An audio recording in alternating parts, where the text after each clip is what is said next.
Believe me और not, these 30 days will decide your results. आपने अभी तक कितना भी पढ़ा होगा, it would obviously be the base for the preparation in these 30 days, but these days will decide your results by analyzing how effectively you have utilized these days. These are like make or break. Hello everyone. It's been so long that we have last met. पर कुछ दिन पहले ना मैंने Telegram के अपने group पे एक पोल डाला था जिसमें मैंने पूछा था कि हाउ आर यू स्टडिंग. तो सैम्पलिंग बेसिस पे मुझे ये समझ में आता है कि more than 50% are studying still at a slow pace. And I was very surprise to know this यार गाइज. कम ऑन, 30 दिन, 31 days to be very precise, till 4th of July. 31 days बचे. And if you give it a full shot, okay, full shot, I'm saying you will be a CA, or you will clear your CA inter, or you will enter the wonderful journey of CA by passing your CA foundation. And I'm very sure you all will be like very much through to it. But I'm here because for those people who have lost some sort of direction after this so-called notification of postponement, and then 5th July का जब notification आया, तो last year I have been through this. तो I felt कि I should give you some sort of direction, whatever is possible from me.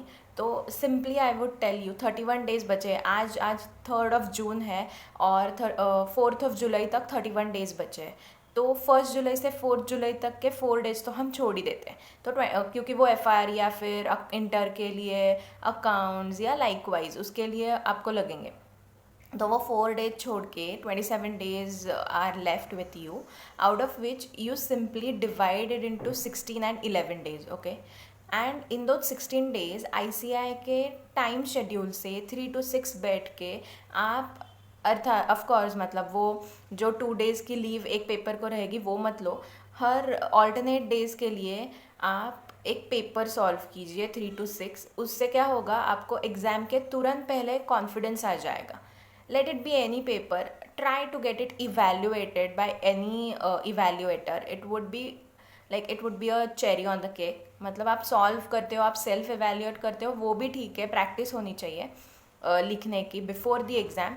But if you get it evaluated you will understand where you are lacking by the experts. Okay.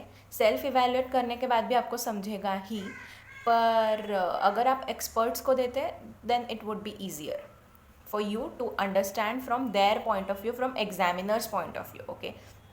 And the second thing, for the rest of the 11 days आप क्या कीजिए, जो कुछ भी आपका बचा हुआ है या फिर you want to take another revision in उल्टा सीक्वेंस. मतलब क्या, IDT से लेकर FR तक, देन 1st of July को आप FR तक पहुँचेंगे. या फिर what I had done in my case was FR से लेके IDT तक वापस मैंने वो 8 days में 8 सब्जेक्ट्स का जस्ट एक ओवरव्यू लिया था, और बचे हुए 3 days में मैंने SFM और ऑडिट की थ्योरी देखी थी. ठीक है, मतलब 8 days and 3 days 11 days में से.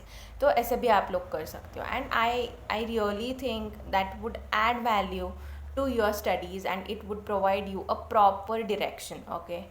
And I really hope you rock in this examination, and all the best guys. Thank you.